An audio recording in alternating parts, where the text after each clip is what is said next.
Hello बच्चों, नमस्ते। कैसे हैं आप सब लोग? आप सभी का स्वागत है फ्यूचरकुल कोचिंग के यूट्यूब चैनल पर। बच्चों, मैंने आपको परसों की क्लास में कहा था कि मैं अब नेक्स्ट वीक से यानी सोमवार से यानी आज से मैं साइंस बुलेटिन वाली सीरीज वापस स्टार्ट कर रही हूँ। ये एक ऐसी सीरीज होने वाली है जिस सीरीज के अंदर 10 से 15 मिनट में मैं आपको रिविजन के तौर पर कॉन्सेप्चुअल पार्ट समझाने वाली हूँ। राइट, तो आज इस साइंस बुलेटिन का क्लास नंबर 1 है। इस क्लास को बिल्कुल हल्के में नहीं लेंगे, बढ़िया बढ़िया कॉन्सेप्ट पढ़ेंगे हम। उनसे बनने वाले क्वेश्चंस जब आप प्रैक्टिस क्लास में करोगे तो आपको समझ में आएगा यस मैम ये सीरीज बेस्ट है। आइए स्टार्ट करते हैं अपनी आज साइंस बुलेटिन के क्लास का जो चैप्टर है वो है डीएनए एंड आरएनए। बच्चों, आप अक्सर सुनते हैं डीएनए होता है हमारी सेल्स में, आरएनए होता है। क्या होते हैं ये डीएनए आरएनए? ये डीएनए और आरएनए हमारी सेल्स के अंदर जो न्यूक्लियस होता है उस न्यूक्लियस में प्रेजेंट होते हैं न्यूक्लिक एसिड के रूप में। यह हमारे कोशिकाओं के केंद्रक में न्यूक्लिक अम्ल के रूप में पाए जाते हैं। जब हम बात करते हैं डीएनए की तो डीएनए कुछ ऐसा दिखता है आपको, और आरएनए जो होता है वो आपको कुछ ऐसा दिखता है। तो आइए इन दोनों में कैसे कैसे डिफरेंस है। आप अक्सर एग्जाम के क्वेश्चन जब लगाते हैं तो आप वहां पर देखते हैं कि आपसे पूछता है डीएनए में फलाना चीज कहाँ क्या होती है, आरएनए में क्या होती है, क्या डिफरेंस होता है डीएनए और आरएनए में। बच्चों, जब बात करते हैं डीएनए और आरएनए में तो सबसे पहला आपको इनकी फुल फॉर्म पता होनी चाहिए। डीएनए का फुल फॉर्म क्या होता है एंड आरएनए का फुल फॉर्म क्या होता है। बच्चों, डीएनए का फुल फॉर्म होता है डीऑक्सीराइबोन्यूक्लिक एसिड। ध्यान से समझना आप, क्या होता है डीएनए का full form? Deoxyribonucleic acid. Hindi में डीऑक्सीराइबोज न्यूक्लिक अम्ल कह देते हैं हम बस इसको।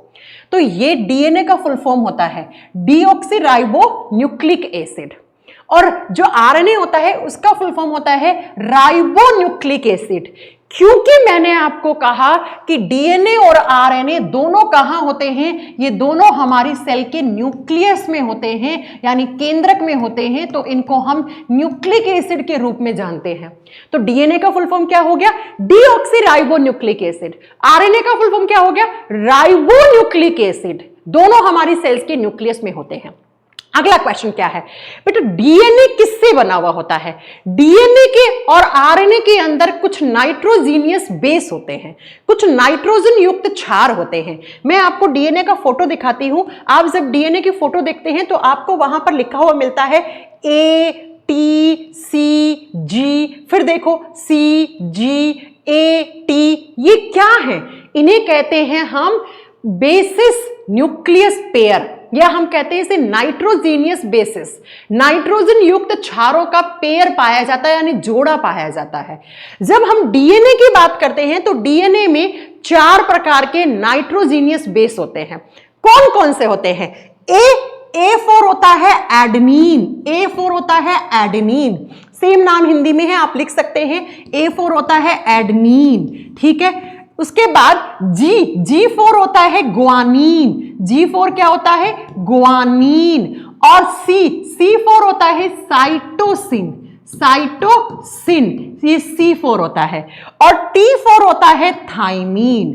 थाइमीन। तो एक बार फिर से आप रिपीट करो, क्या? डीएनए की संरचना में 4 प्रकार के नाइट्रोजन युक्त क्षार पाए जाते हैं। कौन कौन से? तो देखो, थाइमीन, एडेनिन, गुआनीन, साइटोसिन। आप ऊपर से नीचे याद कर लो या नीचे से ऊपर याद कर लो, कोई मैटर नहीं करता। Right, ATCG। अब क्वेश्चन क्या पूछता है? डीएनए की संरचना में ए जो होता है वो डबल हाइड्रोजन से हमेशा टी से जुड़ता है। ए क्या है? एडेनिन। टी क्या है? थाइमीन। एडेनिन और थाइमीन एक जोड़ा बन गया। किसका? नाइट्रोजीनियस बेस का, नाइट्रोजन युक्त क्षार का एक जोड़ा बन गया। और ए हमेशा डबल हाइड्रोजन बॉन्ड से टी से जुड़ता है। मैम दिखाइए, तो आप देख लो, ये रहा ए, ये रहा टी। ए हमेशा टी के साथ जुड़ता है। और जो सी होता है वो हमेशा ट्रिपल बॉन्ड से जी के साथ जुड़ता है। ए टी से जुड़ता है, सी जी से जुड़ता है। देखो ATCG, ये देखो। अब आपको यहां पे समझने वाली बात ये है कि ए हमेशा टी से जुड़ता है तो 2 हाइड्रोजन बॉन्ड से। तो एग्जाम में क्वेश्चन बन सकता है कि डीएनए की संरचना में कौन से बॉन्ड होते हैं? हाइड्रोजन बॉन्ड होते हैं, H बॉन्ड होता है, ठीक है। और 2 हाइड्रोजन बॉन्ड से हमेशा A T के साथ जुड़ता है और C G के साथ जुड़ता है। किसमें? डीएनए के स्ट्रक्चर में। डीएनए की संरचना में ए हमेशा टी से और सी हमेशा जी से जुड़ता है। यहीं पे हम दूसरी तरफ में देखते हैं आरएनए की संरचना में। तो आरएनए में क्या होता है बेटा, ये तीन तो सेम रहते हैं और थाइमीन की जगह क्या आ जाता है, यूरैसिल। एक यू नाम का, यू फॉर यूरैसिल नाम का चौथा नाइट्रोजन युक्त क्षार आ जाता है। ये डीएनए और आरएनए की स्ट्रक्चर का मेन डिफरेंस होता है। तो आरएनए में क्या होगा, आरएनए में देखो बेटा ए यू के साथ जुड़ेगा और कितने हाइड्रोजन से, वही 2 हाइड्रोजन से, है ना।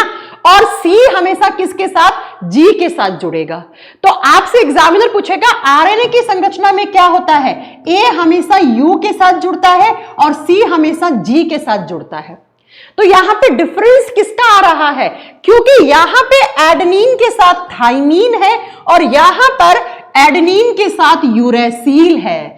इसका मतलब मैम आरएनए की स्ट्रक्चर में थाइमीन की जगह क्या आ जाता है, यूरैसिल आ जाता है।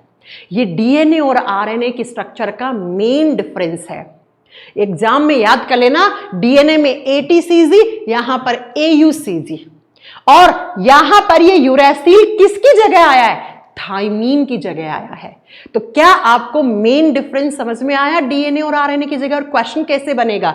तो आइए, डीएनए और आरएनए का दूसरा डिफरेंस क्या है, it is made up of adenine, guanine, cytosine and thymine, जो चीज मैंने समझाई है। और यहां पे देखो it is made up of adenine, guanine, cytosine and uracil. तो डीएनए में थाइमीन होता है, आरएनए में यूरैसिल होता है। बस दूसरा difference, and it is the main difference between DNA and RNA. तीसरा डिफरेंस सुनो बेटा, जो डीएनए और आरएनए में ज्यादा स्टेबल कौन है, डीएनए इज वेरी स्टेबल। क्यों, क्योंकि डीएनए की जो स्ट्रक्चर होती है वो डबल हेलिक्स होती है, ऐसे 2 हेलिक्स होते हैं, इसमें 2 कुंडलियां होती हैं। ऐसे देखो ना आप, ये डीएनए की स्ट्रक्चर में 2 स्ट्रैंड है, ये 2 हेलिक्स हैं, 1 और 2, तो ये ज्यादा स्टेबल है, ये ज्यादा स्थायी है। और डीएनए इज डबल हेलिक्स, ये बात किसने बताई थी, वॉटसन एंड क्रिक। 2 वैज्ञानिक हैं, कौन से वैज्ञानिक हैं, लिख देना, वॉटसन एंड क्रिक। इन्होंने डीएनए का डबल हेलिक्स मॉडल दिया था। इन्होंने बताया कि डीएनए की स्ट्रक्चर में 2 हेलिक्स होंगे, 2 स्ट्रैंड होंगे, इसलिए डीएनए इज मोर स्टेबल, जबकि आरएनए ऐसे सिंगल हेलिक्स होता है बेटा, एक कुंडलित होता है आरएनए। आरएनए में एक ही कुंडली होती है। तो आपको देखने में ही समझ में आ रहा है कि डीएनए ज्यादा स्थायी होता है, it is very stable structure, ये ज्यादा स्थायी है। आरएनए क्या है, इसके कंपैरेटिवली, यानी डीएनए के कंपैरिजन में ये लेस स्टेबल है, ये कम स्थायी है।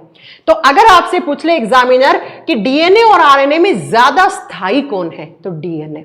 क्यों, क्योंकि वो डबल हेलिक्स होता है, वो द्विकुंडलित वाली संरचना है। ये क्या है, ये कम स्थायी है आरएनए। अगला सुनो, जो डीएनए होता है उसमें म्यूटेशन का जो चांसेस होता है वो कम होता है। म्यूटेशन को बोलते हैं उत्परिवर्तन। उत्परिवर्तन का मतलब होता है सडनली होने वाले चेंजेस। सडन जो भी कोई चेंज होता है उसको हम म्यूटेशन बोलते हैं, उसको हम उत्परिवर्तन कहते हैं। तो डीएनए में म्यूटेशन जो होता है वो कम होता है, जबकि आरएनए में इजीली म्यूटेशन हो जाता है। आरएनए की स्ट्रक्चर में आसानी से बदलाव आ सकते हैं, जबकि डीएनए की स्ट्रक्चर में ये बदलाव बहुत कम देखे जाते हैं। तो अगर आपसे एग्जामिनर क्वेश्चन पूछ ले कि डीएनए और आरएनए में ज्यादा बदलाव किसकी स्ट्रक्चर में देखने को मिलेंगे, तो आप बताओगे आरएनए की स्ट्रक्चर में म्यूटेशन ज्यादा पॉसिबल है, जबकि डीएनए की स्ट्रक्चर में म्यूटेशन कम पॉसिबल है। अगला सुनो, जो डीएनए होता है वो कहां होता है, इसको तो स्टार कर लो, हर एग्जाम में क्वेश्चन आता है। डीएनए सेल के कहां कहां कौन कौन से हिस्से में होता है, तो डीएनए एक तो न्यूक्लियस में यानी सेल के केंद्रक में देखने को मिलेगा, और दूसरा डीएनए जो मिलता है वो माइटोकॉन्ड्रियन में मिलता है। जी हां, माइटोकॉन्ड्रिया के पास खुद का डीएनए होता है, उसको एमडीएनए माइटोकॉन्ड्रियन डीएनए कहते हैं। तो डीएनए जो होता है वो हमें सेल के अंदर न्यूक्लियस में देखने को मिलेगा और उसके माइटोकॉन्ड्रिया में देखने को मिलेगा। इतनी बार आता है एग्जाम में क्वेश्चन कि न्यूक्लियस को छोड़कर डीएनए कहां होता है, तो माइटोकॉन्ड्रिया में होता है प्यारे बच्चों। अगला आरएनए जो होता है वो साइटोप्लाज्म को मतलब होता है कोशिका द्रव्य। ये सेल के अंदर जो द्रव होता है जिसको साइटोप्लाज्म कहते हैं उसमें मिलता है। ये आपको राइबोसोम में देखने को मिलता है। राइबोसोम जो प्रोटीन बनाने वाली फैक्ट्री होती है उसमें, और साथ में ये न्यूक्लियस में भी देखने को मिलता है। ये कोशिका के केंद्रक में, कोशिका द्रव्य में और राइबोसोम में देखने को मिलता है। इसकी जगह ये है, डीएनए यहां होगा, आरएनए यहां होगा। ठीक है, नेक्स्ट सुनो। डीएनए इज सेल्फ रेप्लिकेटिंग, यानी कि डीएनए अपनी खुद की कॉपी तैयार कर सकता है। रेप्लिकेशन का मतलब होता है अपनी कॉपी बनाना। डीएनए हुबहू अपने जैसा कॉपी बना सकता है। जो आरएनए होता है, most of the RNA is dependent on the DNA for its synthesis. RNA खुद डीएनए से बनता है, तो आरएनए को अपनी कॉपी बनाने के लिए, अपनी जैसी प्रतिलिपि बनाने के लिए किस पे डिपेंड रहना पड़ता है? डीएनए पे रहना पड़ता है। याद रखना, आरएनए खुद से सिंथेसिस नहीं हो सकता है, वो डिपेंड करता है किस पे? डीएनए पे। जबकि डीएनए अपने जैसा डीएनए बना सकता है, हुबहू अपने आप को रेप्लिकेट कर सकता है। आरएनए को रेप्लिकेट करना है तो वो डीएनए की सहायता लेता है। ठीक है, अगला सुनो। DNA is the genetic material for the most organisms. Genetic material का मतलब होता है आनुवांशिक पदार्थ। डीएनए क्या करता है? डीएनए एक पीढ़ी से दूसरी पीढ़ी में आनुवांशिक सूचनाओं को ट्रांसफर करता है। बच्चों, बहुत सारे ऐसे कैरेक्टर्स होते हैं जो हम में हमारे माता पिता से आए हैं। जैसे आप कहते हो कि मेरी आंखों का कलर मेरी मम्मी के आंखों के कलर से मैच करता है, मेरी हाइट मम्मी पे गई है। तो ये कुछ कैरेक्टर्स होते हैं, ये कुछ लक्षण होते हैं जो हमें पिछली पीढ़ी से मिलते हैं। आपसे ये लक्षण आपके बच्चों में जाएंगे, उनके बच्चों से उनके बच्चों में जाएंगे। तो बहुत सारे ऐसे लक्षण, बहुत सारी ऐसी इंफॉर्मेशन, ऐसी सूचना होती है जो हमें एक पीढ़ी से दूसरी पीढ़ी में ट्रांसफर होती रहती है। और इसी कैरेक्टर्स को, इन्हीं लक्षणों को किसकी सहायता से एक पीढ़ी से दूसरी पीढ़ी में पहुंचाया जाता है? डीएनए की सहायता से। तो डीएनए को बोलते हैं आनुवांशिक पदार्थ, वो पदार्थ जो आनुवांशिक सूचनाओं को एक पीढ़ी से दूसरी पीढ़ी में भेजने का काम करता है। जबकि बच्चों, आरएनए जो होता है वो प्रोटीन सिंथेसिस में काम आता है। जी हां, आरएनए का मेन काम होता है प्रोटीन बनाना और प्रोटीन का संश्लेषण करना। RNA is helpful in protein making and synthesis of protein. RNA जो होता है वो प्रोटीन को बनाने में और प्रोटीन के निर्माण में सहायक है। तो आपसे पूछे कौन सा न्यूक्लिक एसिड है जो जेनेटिक मटेरियल है? डीएनए। कौन सा न्यूक्लिक एसिड है जो प्रोटीन बनाने में काम आता है? आरएनए। तो डीएनए का फंक्शन समझ में आया होगा, आरएनए का फंक्शन समझ में आया होगा। जी मैम, जो डीएनए होते हैं वो 3 फॉर्म में प्रेजेंट होता है। एक होता है डीएनए जिसको बी डीएनए कहते हैं, एक होता है ए डीएनए और एक होता है जेड डीएनए।